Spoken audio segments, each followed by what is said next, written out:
السلام عليكم ورحمة الله وبركاته. النهارده بقى تغيير بقى من نوع السمك بقى لازم نشكل عشان اولادنا يحبوا. الاولاد اوقات بيغلبونا في اكل السمك. النهارده هنعمل السمك الفيليه بطريقة حلوة جدا جدا هتعجبك وتعجب اولادك. نقول بسم الله الرحمن الرحيم والصلاة والسلام على آله وصحبه أجمعين. اللهم اجعل عملنا صالحا وخالصا وجهك الكريم، ولا تجعل للناس منا شيء ولا شيطان منا نصيب، وتقبل اللهم منا بقبول حسن. ولو أول مرة تشوفي قناتي تشرفيني بالاشتراك وتفعيل زر الجرس عشان يوصلك مني كل جديد. لو عجبك الفيديو بقى ما تنسانيش في اللايك والشير لأهلك وأصحابك وحبايبك، وتعليقي جميل بيسعدني. شايفين اللي يشوفه مش هيقول عليه سمك خالص.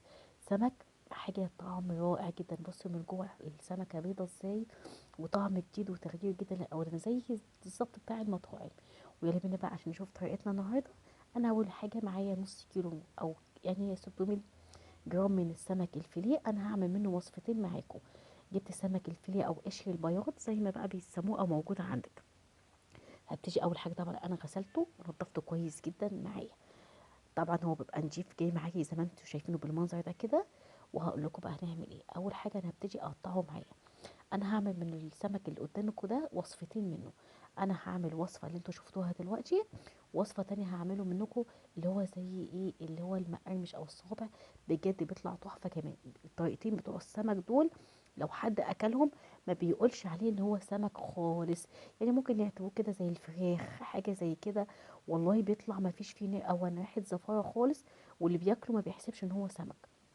يعني كذا مره في كذا عزومه عملته كده بالطريقتين دول، وخصوصا كمان اللي هو بالفيجيتار المقرمش دوت. والله ما كانوش بيحسبوا ان هو سمك خالص. انا هبتدي اقطع قطع رفيعه خالص. القطع الرفيعه خالص دي اللي انا هعمله ايه معاكم الكريسبي معاكم بعد كده.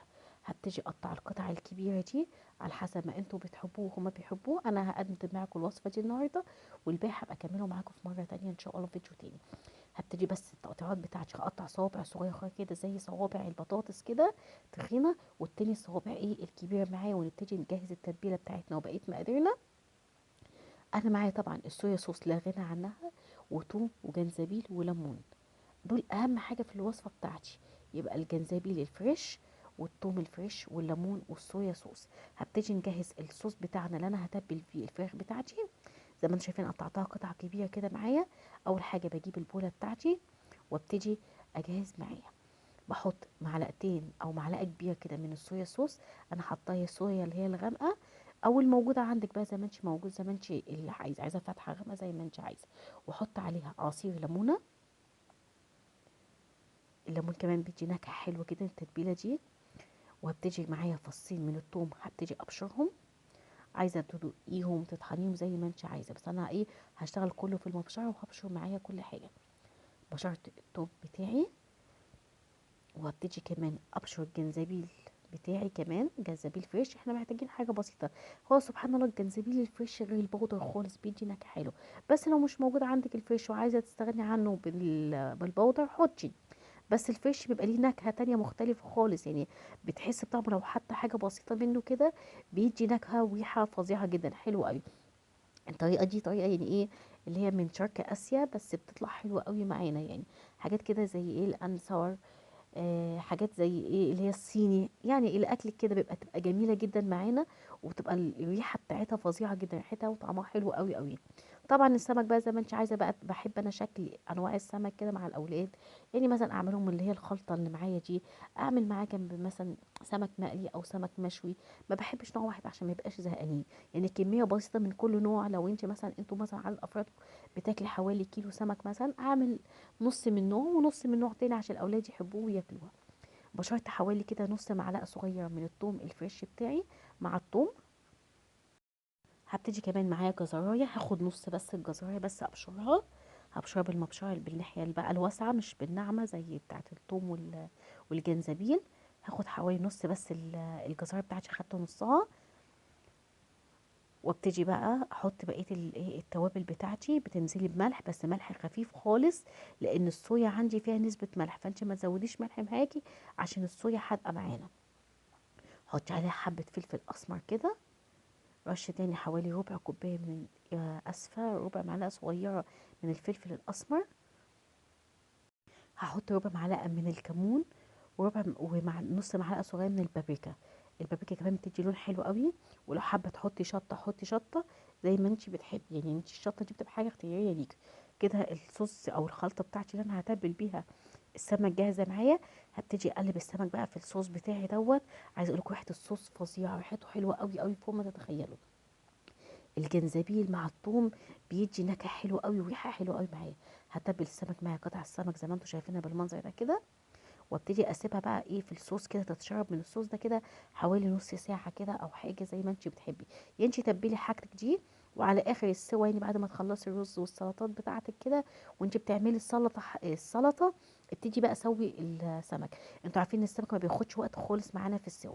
هبتدي اغطيه واحطه بقى يتبل كده لحد ما خلاص بيتاكلي. اتبل معايا وجهز معايا. نشوف بقى هنبتدي نعمل ايه.